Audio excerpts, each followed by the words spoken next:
Pero a ver, ¿cómo se ve la reforma electoral desde dentro del INE? ¿Cómo la ven los consejeros electorales? Y hablamos con el consejero Martín Faz Mora y esto fue lo que nos dijo.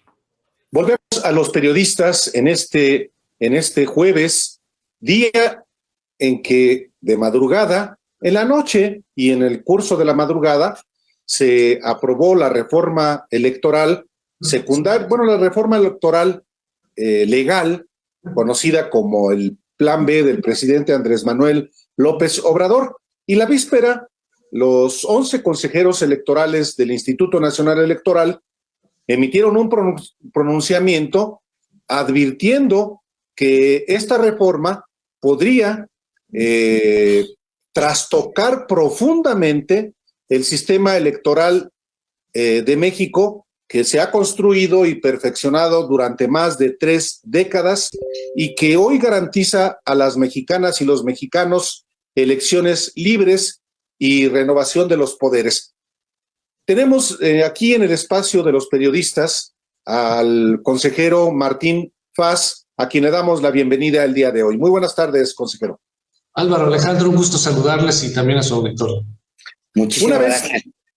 Una vez que se ha aprobado esta reforma, efectivamente, como quedó, consejero, se trastoca profundamente el sistema electoral mexicano al punto de que no puede garantizar elecciones libres.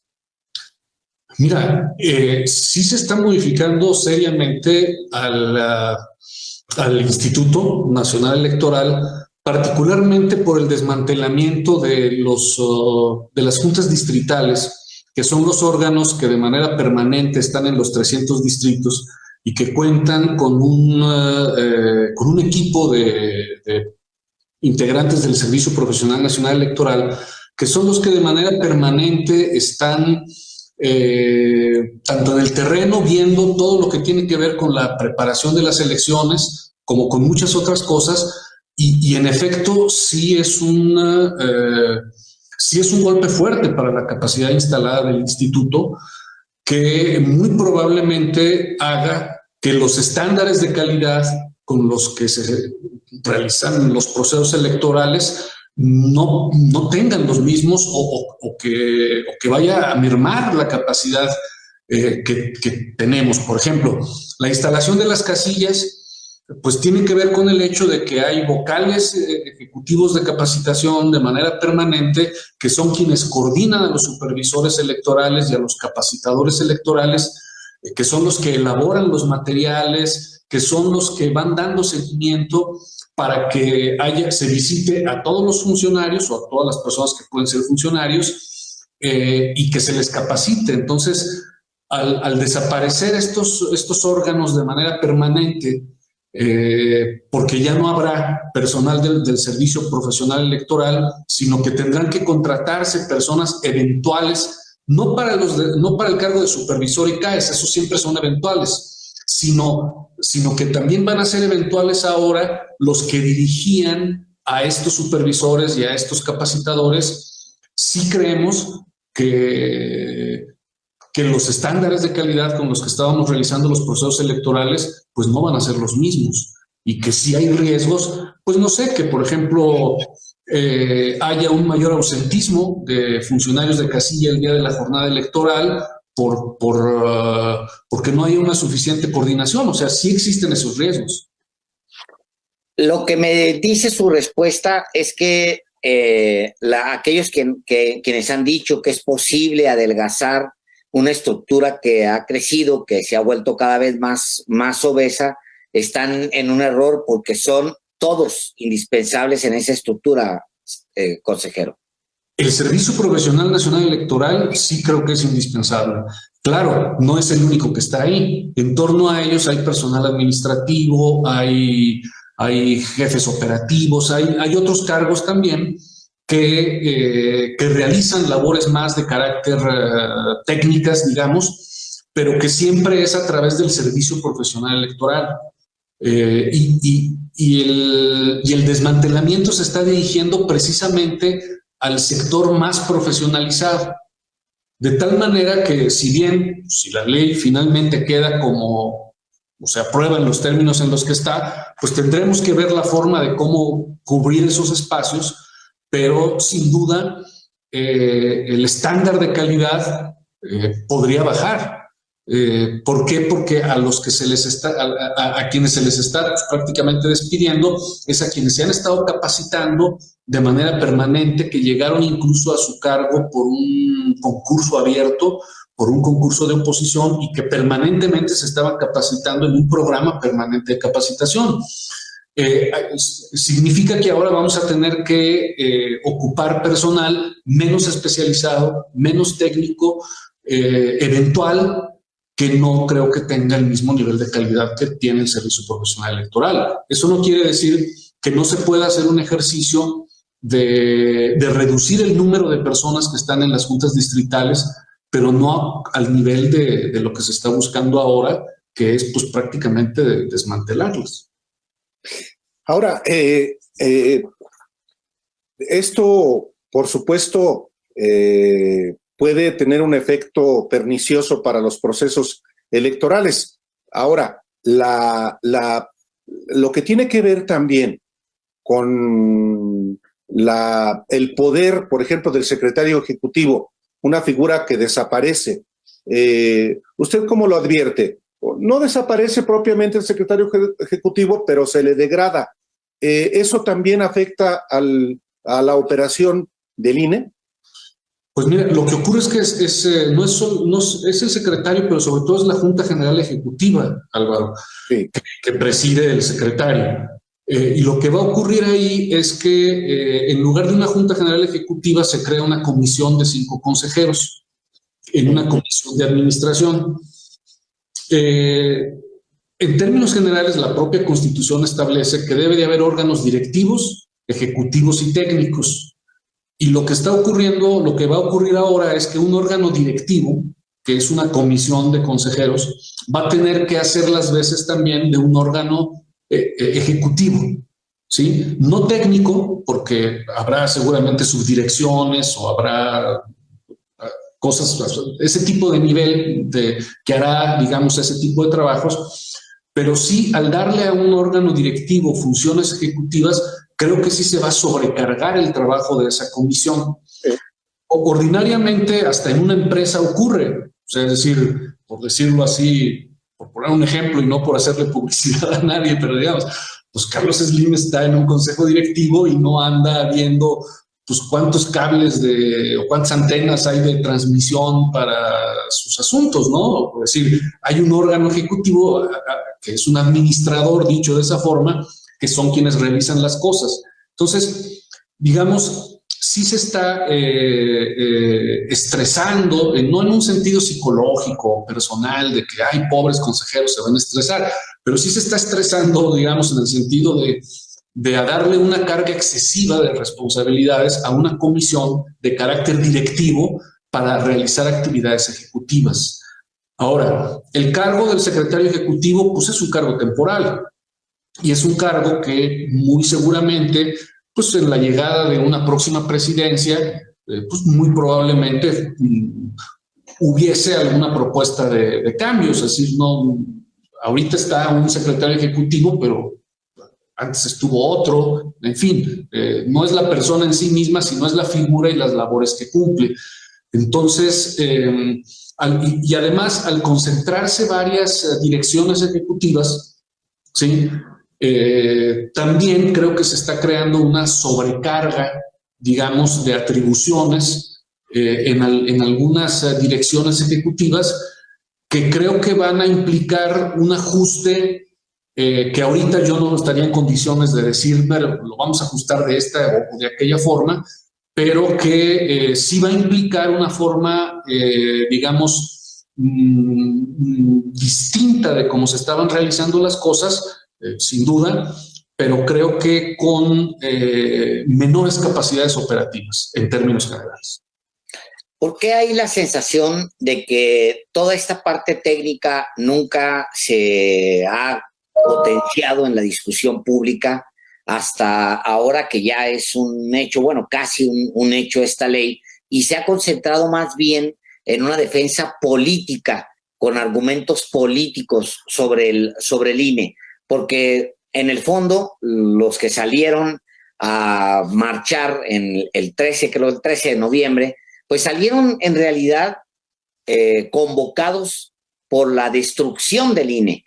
Es decir, la destrucción es muy distinto a decir se le va a reducir las capacidades operativas al instituto. La destrucción es la destrucción tal cual, y la argumentación es hay una destrucción de la democracia, y esa es la argumentación de Ciro Murayama, de Lorenzo Córdoba, y bueno, de los partidos políticos que son muy cercanos y con los que ellos se reúnen, PAN, PRI, PRD principalmente. Pues yo creo que tiene que ver con el hecho de que en la propuesta misma no hay un diagnóstico operativo ni técnico sobre estos ajustes, ¿no? Es decir, y además, pues la verdad es que esta propuesta fue una propuesta que salió de un momento a otro. Es decir, el plan A, dicho de esa forma, que era el constitucional, pues era, como todo asunto constitucional, sobre reformas un tanto cuanto más, no voy a decir abstractas porque eran muy concretas, pero sí eran más de carácter general, porque la Constitución pues solamente establece asuntos más generales. Pero cuando no aparece, cuando finalmente no pasa la reforma constitucional, ese mismo día que no pasó la reforma constitucional, se circuló el plan B, que es modificaciones a la reforma legal, y ese mismo día se aprobó pues de manera muy rápida, sin que hubiese un espacio de análisis para el tema, sobre todo para ver cuáles eran las implicaciones de carácter logístico y técnico. Y por otro lado, a nosotros como Instituto Nacional Electoral, pues no se nos preguntó tampoco, oye, ¿se pueden funcionar estas áreas? Oye, ¿se pueden quitar estas vocalías? ¿Qué tal si hacemos, en lugar de permanentes, temporales las juntas distritales? Pues la verdad es que tampoco se nos preguntó. Y yo sí creo que la ley, por lo menos en su exposición de motivos, carece de un diagnóstico técnico y operativo.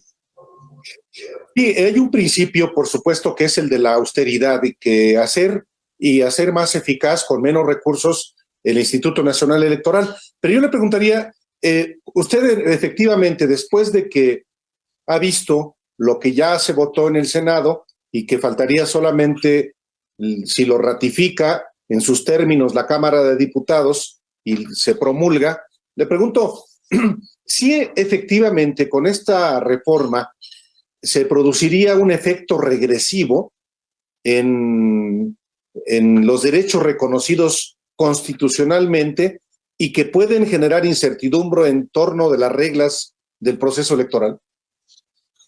Mira, están cambiando, lo que pasa es que también se están cambiando, por ejemplo, asuntos de fiscalización. ¿Sí?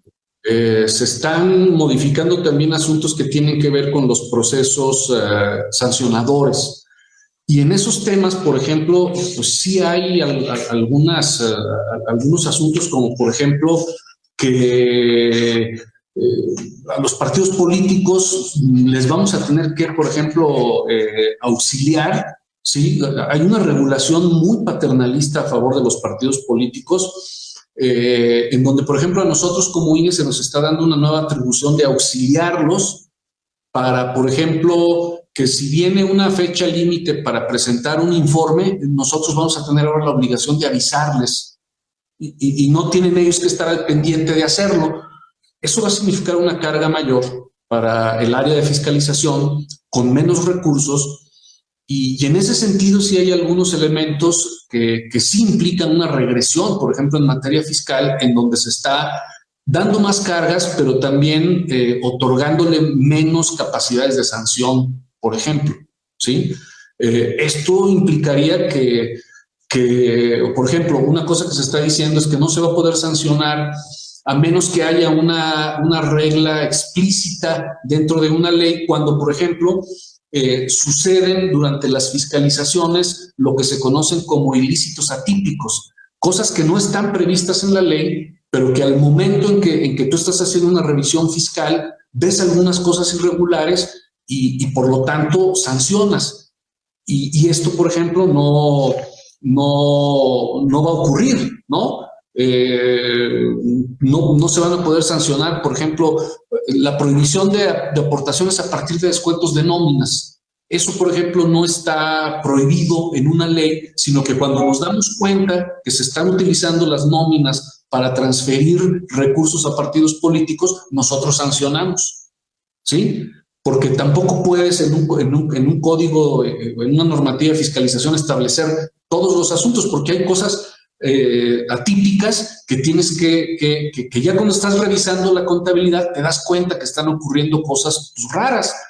Entonces, por ejemplo, hay cosas como esas que sí creo que son francamente regresivas, ¿no? En materia de fiscalización, por ejemplo, ¿no?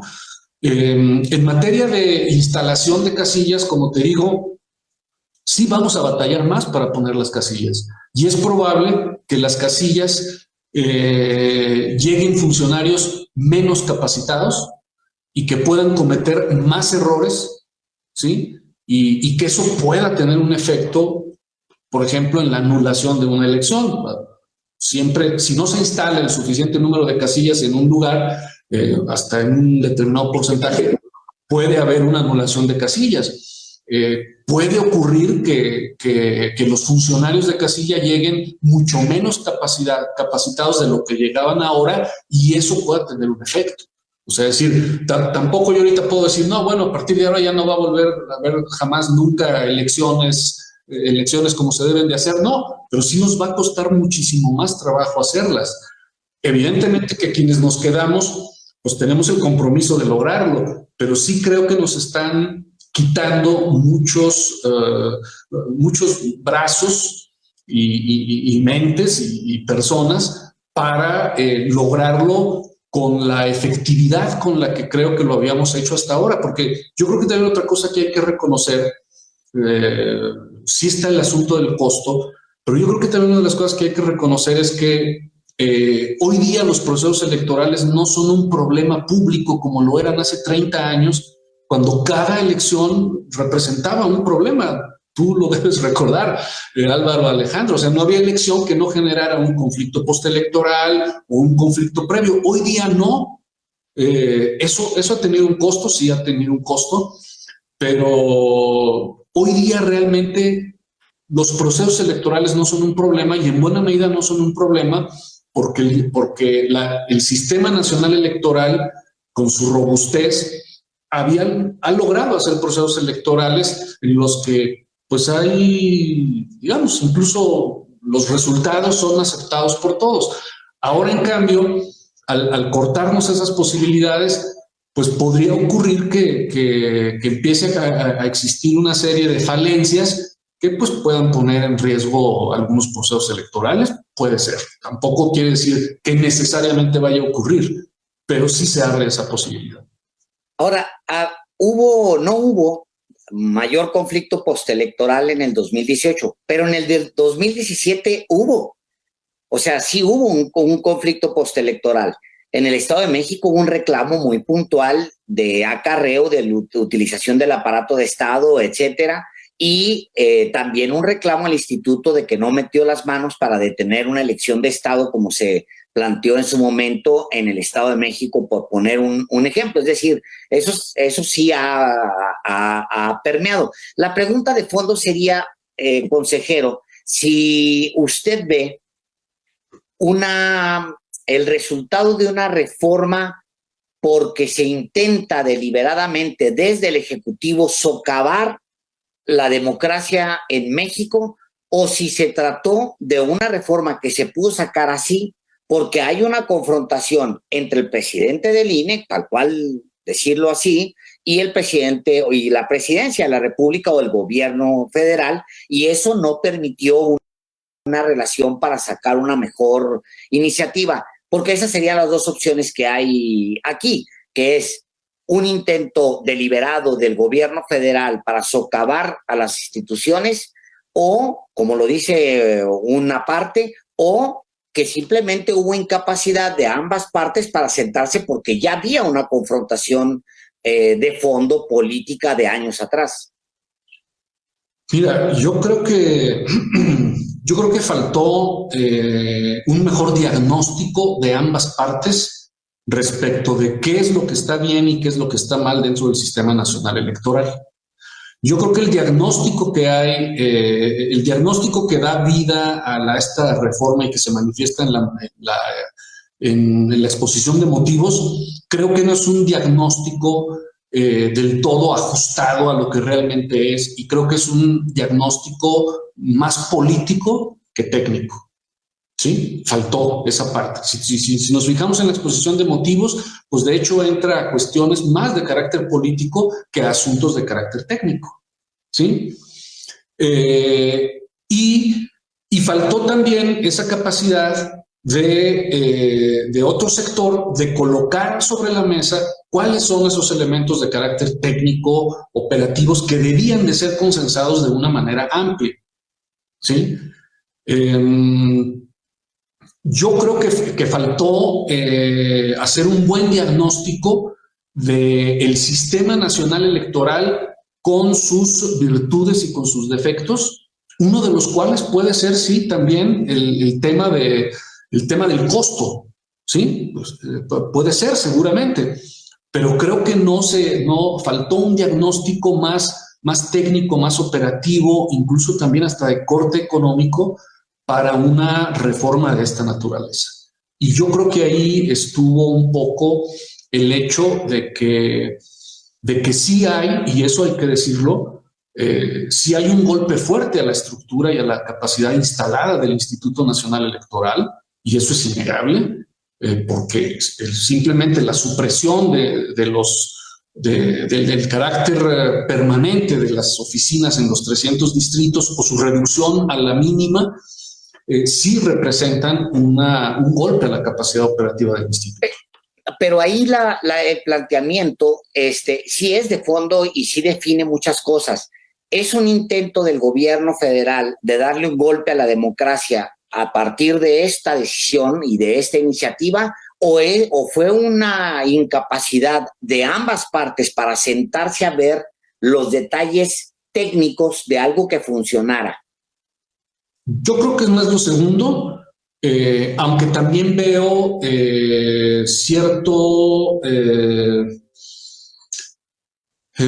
sobre todo ya de quienes le metieron lápiz a la reforma, sí veo un cierto afán de dañar, sí, al Instituto Nacional Electoral, ¿no? O sea, sí veo ahí un afán de hacerlo de quienes le metieron más mano a la parte técnica, los que le echaron lápiz. ¿Ya en la Cámara de Diputados o desde el Ejecutivo?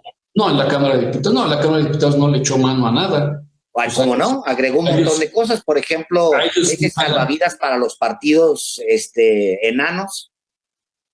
Sí, bueno, pero yo me estoy refiriendo sobre todo a la parte técnica operativa del instituto, ¿no? Porque la pregunta era si lo que se quiere es golpear al instituto.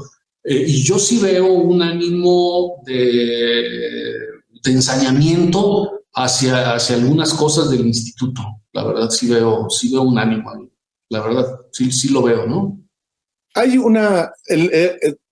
de solo político, pues sí, porque es un asunto político. También el tema electoral lo es técnico, pero es eminentemente político. Porque, por ejemplo, no es político que el consejero presidente del órgano electoral se reúna de manera clandestina con los presidentes de los partidos de oposición en el domicilio particular del secretario ejecutivo del INE.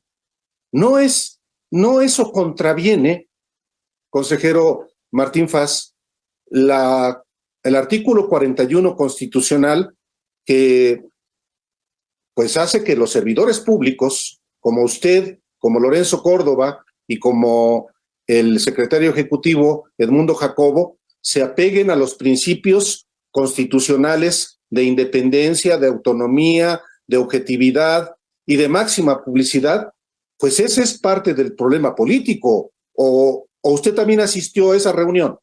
No, yo no asistí a esa reunión. No, hay asuntos políticos. Ahora, de las decisiones individuales que el presidente realice, pues yo no puedo dar cuenta de ellas. O sea, es decir, si él resuelve ir a ese tipo de reuniones, pues él lo sabrá hacer. Lo único que sí te puedo decir es que Lorenzo Córdoba se va en 3 meses. Y se va Ciro Murayama, y se va la consejera Favela, y se va el consejero José Roberto Ruiz Aldaña. Y hay un cambio de carácter institucional. Yo creo que no era necesario hacer una ley que mermara las capacidades del instituto, particularmente cuando estamos ante la perspectiva prácticamente inmediata de una renovación del Consejo General, y además también cuando estamos en vísperas del inicio del proceso electoral presidencial. Todas las reformas electorales que se habían implementado en este país se hicieron primero para los procesos electorales intermedios, de alguna manera como para ver qué tal funcionaban, de tal manera que no pusieran en riesgo, por decirlo así, la elección presidencial, y tener ya una capacidad tecnológica, técnica, operativa y logística probada. Y sin embargo no está ocurriendo eso. Más allá de las filias y las fobias de cada quien, las de unos y otros, porque creo que son mutuas, las filias y las fobias en muchos casos, yo creo que no se puede, no se debiera de realizar una reforma a la ley que esté solamente impulsada, digamos, pues por esos asuntos en los que alguien puede decir, eso no está bien, no está bien que lo hagan, vamos a modificar toda la institución. Yo creo que una cosa es la institución y otra cosa son las personas, y las personas nos equivocamos. Yo, Martín Faz, me puedo equivocar, seguramente el secretario ejecutivo, otro consejero se puede equivocar, pero yo sí creo que no se requería agilizar de esta manera tan... Pues es que no, digo, tampoco vamos a no decirlo, o sea, pues es que les dieron una propuesta de reforma que ni leyeron siquiera en la Cámara de Diputados. Digo, vamos a decir las cosas también como son. Se las entregaron hacia el mediodía o a inicios de la tarde y se votó en la noche. Y este apresuramiento, yo creo que no era necesario este apresuramiento. Yo creo que se pudo haber hecho esto con mayor calma, abriendo más espacios para el diálogo, pero entiendo que la polarización, este contexto de polarización, pues no lo permitió, y desafortunadamente este contexto de polarización pues está haciendo que desde el punto de vista técnico, logístico y operativo esta propuesta de ley no sea la mejor. Y yo creo que faltaba, digamos, muy poco tiempo, unos cuantos meses, para una reforma al interior, con un cambio institucional que desde hace 9 años se sabía que iba a ocurrir, y que yo creo que se debió de haber pausado más este proceso, sinceramente, que ha sido muy precipitado. Una última pregunta de mi parte. Pues es ya inminente la salida de Ciro Murayama, y en particular ellos dos, que son, digamos, los que encabezan una confrontación directa, diaria casi en los medios en contra del presidente López Obrador. Ellos pues van a salir 4 consejeros, y esto va a poderse traducir de 2 maneras.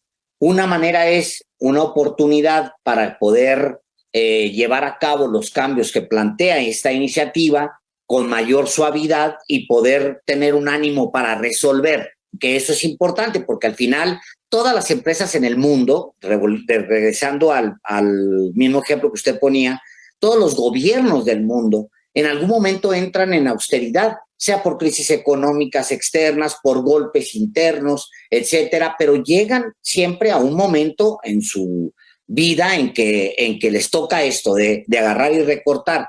¿Usted cree que la salida pueda suavizar la aplicación de lo que viene en esta iniciativa, o lo pueda complicar?